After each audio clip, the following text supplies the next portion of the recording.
Assalamualaikum warahmatullahi wabarakatuh. Salam sejahtera dan salam damai bagi kita semua. Kali ini Media Pahlawan akan membahas salah satu pahlawan nasional kita yang bernama Ilyas Yakoub. Semoga dengan menonton dan mendengarkan video ini dapat menambah wawasan dan pengetahuan kita semua, terutama bagi para adik-adik yang masih duduk di bangku sekolah. Selamat menyimak. Dan jangan lupa klik tombol subscribe, like, share dan komen. Terima kasih. Ilyas Yakoub, ulama besar, Syaikh al-Islam, dan pejuang.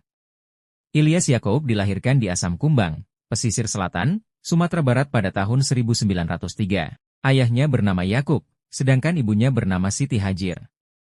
Sejak kecil ia mendapat didikan Islam yang kuat, terutama dari kakeknya, Syaikh Abdurrahman. Ilyas Yakoub bersekolah di Government Inland School. Selama 2 tahun setelah menamatkan pendidikannya dari tahun 1917 hingga 1919, ia bekerja di perusahaan tambang batu bara Ombilin Sawah Lunto sebagai juru tulis. Ia kemudian keluar dari tempatnya bekerja karena mendapati perilaku pimpinan perusahaan asing yang kasar terhadap kaum buruh pribumi. Setelah keluar dari pekerjaannya, Ilyas Yakoub lantas memperdalam ilmu agama. Ia belajar pada Syaikh Haji Abdul Wahab. Mendapati bakatnya, Syaikh Haji Abdul Wahab membawanya ke Makkah Al-Mukarramah. Ketika berada di Tanah Suci, ia memutuskan untuk menetap dan memperdalam ilmu agamanya. Ia kemudian menuju Mesir dan menuntut ilmu di sebuah universitas. Semangat anti penjajah kian menguat di jiwa Ilyas Yakoub setelah ia terlibat dan aktif dalam berbagai organisasi dan partai politik ketika ia di Mesir, di antaranya Perkumpulan Mahasiswa Indonesia dan Malaysia, MIM, di Mesir, Jamiat Al-Hairiyah, Hiz Al-Watan, Partai Tanah Air, dan Difa, Al-Watan, Ketahanan Tanah Air. Selain itu, ia juga aktif menulis untuk dipublikasikan di berbagai surat kabar di Kairo.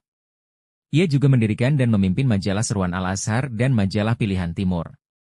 Sikap Ilyas Yakoub yang menentang kuat penjajahan diketahui Belanda. Perwakilan Belanda di Mesir mencoba melunakkan sikapnya, namun ia tetap bersikukuh dengan sikapnya. Belanda pun mulai menganggapnya musuh yang perlu diawasi sepak terjangnya. Ilyas Yakoub kembali ke tanah air pada tahun 1929.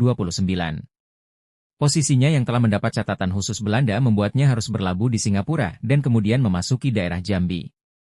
Ia diam-diam menuju Jawa untuk menemui sahabat-sahabatnya.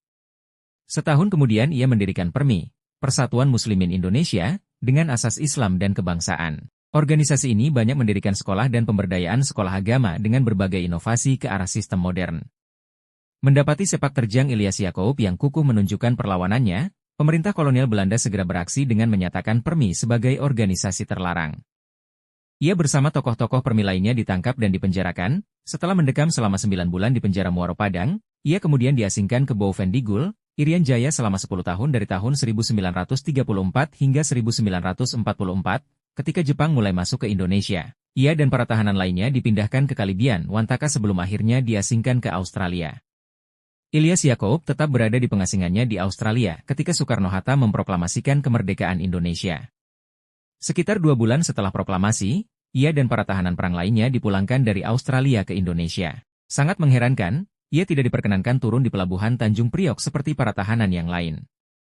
Ia bahkan kembali ditahan dan diasingkan ke beberapa tempat, di antaranya Kupang, Sarawak, Brunei Darussalam, Labuhan, dan Singapura. Pada 1946 masa tahanan untuknya dianggap habis hingga akhirnya ia dapat kembali bersama para pejuang Indonesia lainnya. Ilyas Yakoub turut bergerilya ketika pasukan Belanda melancarkan agresi kedua pada 19 Desember 1948. Ia turut membentuk Pemerintahan Darurat Republik Indonesia, PDRI, yang dipimpin Mr. Syafruddin Prawiranegara di Bukit Tinggi, Sumatera Barat. Ketika itu ia mendapat tugas untuk menghimpun kekuatan seluruh partai politik yang terdapat di Sumatera untuk melawan Belanda. Ia kemudian menjabat Ketua DPR Sumatera Tengah, kemudian terpilih lagi sebagai anggota DPRD mewakili Partai Masyumi, serta menjadi penasihat Gubernur Sumatera Tengah bidang politik dan agama. Ilyas Yakoub terus berjuang demi bangsa dan agama hingga wafat pada 2 Agustus 1958 di Koto Barapak. Jenazahnya dimakamkan di depan Masjid Raya Al-Munawarah Koto Barapak, Bayang, Sumatera Barat. Namanya kemudian diabadikan untuk nama gedung olahraga dan jalan. Atas perjuangannya yang luar biasa dalam mempertahankan prinsip-prinsip kemerdekaan dari ancaman kolonialisme Belanda sekaligus menggerakkan kemerdekaan RI, di samping memperjuangkan partai dan pendidikan Islam, Ilyas Yakoub dianugerahi Bintang Mahaputra Adi Pradana, Pemerintah Indonesia kemudian menetapkan Ilyas Yakoub sebagai pahlawan nasional melalui Surat Keputusan Presiden Nomor 074 TK 1999 tertanggal 13 Agustus 1999.